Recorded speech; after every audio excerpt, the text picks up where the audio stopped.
Natural একপট এবং ডায়াবেটিসের একপট। জি জি, একপট চলছে। একপট চলছে। হ্যাঁ, জি। আমি মাধ্যম এই যে কিছুক্ষণ আগে যে হুজুরে আর কি শহীদুল ইসলাম সাহেব যে বক্তব্য দিয়ে গেলেন, ওনার সাথে আমার বেশ ভালো পরিচয়।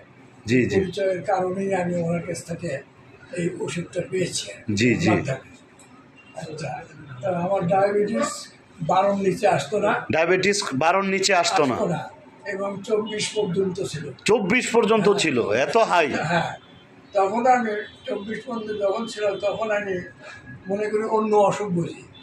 আচ্ছা, তখন আমি ডাক্তারের কাছে গেছি, হাসপাতালে গেছি আর কি, জিয়াউর রহমান মেডিকেল কলেজে। জি। ডাক্তার ছিলেন, ওনার সাথে আমার পরিচয় ছিল, ওখানে গেছি। তো উনি কয়ে যে আপনার ডায়াবেটিস আছে। আমি বললাম মনে হয় ডায়াবেটিস নাই। তো আমি তো চিকিৎসা করি নাই, কোনো দিন ডায়াবেটিস পরীক্ষা করে যে 24 পয়েন্ট। তখন উনি বললেন আপনি বলেন ডায়াবেটিস নাই আর পাইলাম 24 পয়েন্ট, আপনি 10-এর নিচে না আসলে তো আমি এই অপারেশনের কাজটা করতে পারবো না, পায়ে ঘাস। জি জি। আচ্ছা, তারপর কী করতে হবে?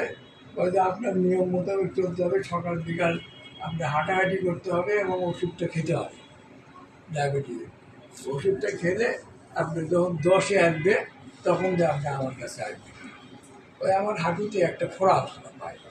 ওষুধ খায়ও 10-এ আসতো না মনে হয়, অ্যালোপ্যাথি খায়। হ্যাঁ, 10-এর কাছাকাছি আসছে, আর 10-এ আসে নাই তো। কিন্তু আমাদের এটা খাওয়ার পরে কি অবস্থা এখন? আচ্ছা, এখন এই ওষুধটা যখন ওনার মাধ্যমে আমি উদ্যোগের মাধ্যমে যখন পেলাম, তখন দেখি যে আমার ডায়াবেটিসটা কন্ট্রোলে এসে গেছে। কতর মধ্যে আসছে? ডায়াবেটিসটা আমি কয়েকদিন আগে মাপ দিয়েছিলাম 6.8। তালি হবে, তালি হবে ওনার জন্য, তালি হবে। এটা একটা বিশাল ব্যাপার, অনেক বড় ব্যাপার। ওষুধ খায়ও 10-এর নিচে নামতো না। নিচে আসতো না, সেটা 6.8। আচ্ছা, তাহলে আমার বয়সও তো কম না, 70 আপ।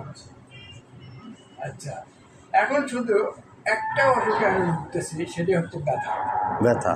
আপনি যদি ক্যালসিয়াম ঘাটতি হয় তাহলে 1 বছরের উপর এটা খাবেন। আর ক্যালসিয়াম ঘাটতি ছাড়া যে ব্যথাগুলো 4 মাসের ভিতরে ভালো হবে, এবং ইনশাল্লাহ আপনি এটা খাইলে আবার মনে হবে 20 বছর কমে গেছে। ওনার জন্য এটা করো, তালি হবে।